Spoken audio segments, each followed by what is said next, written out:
Imagine receiving a smuggled letter from a dying man. The ink stains the page as he writes his final words to his wife. This was Patrice Lumumba in January 1961, hours before his execution. His crime: demanding freedom for Congo.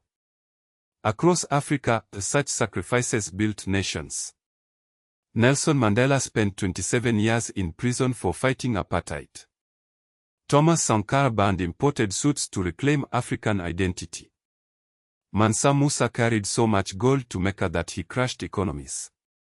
These weren't just leaders. They were revolutionaries who reshaped a continent.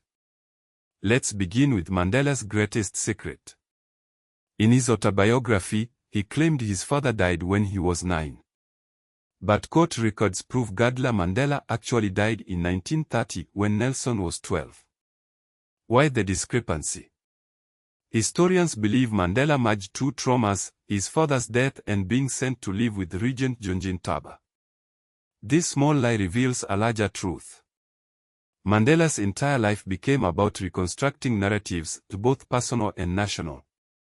His mother Nkrumah Nosakini died in 1968 while he was imprisoned on Robben Island.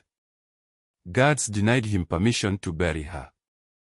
Few know this pain fueled his later reconciliation policies. Now to Ghana's founder. Kwame Nkrumah didn't just lead independence. He weaponized culture. Inspired by Marcus Garvey's Black Zionism, he secretly collaborated with US intelligence before turning to the Soviet Union. His masterstroke. The Organization of African Unity is now the African Union.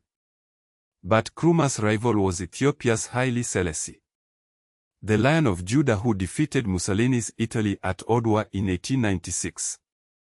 Selassie's coronation in 1930 used the same throne his ancestors sat on for centuries. He turned Ethiopia into Africa's diplomatic capital, hosting the OAU headquarters. Meanwhile in Burkina Faso, Thomas Sankara launched Africa's most radical revolution.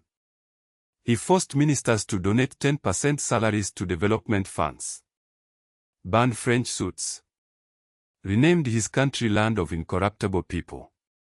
His 1987 assassination remains unsolved.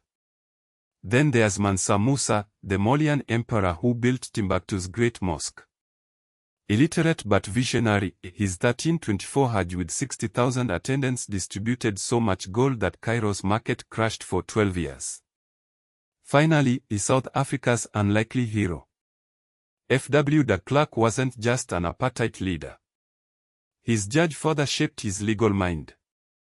That's why he understood, only by freeing Mandela could he avoid civil war. Their shared Nobel Peace Prize in 1993 marked apartheid's end. Today, their legacies live on. The African Union continues Nkrumah's dream. Sankara's face appears on protest banners from Lagos to Ouagadougou.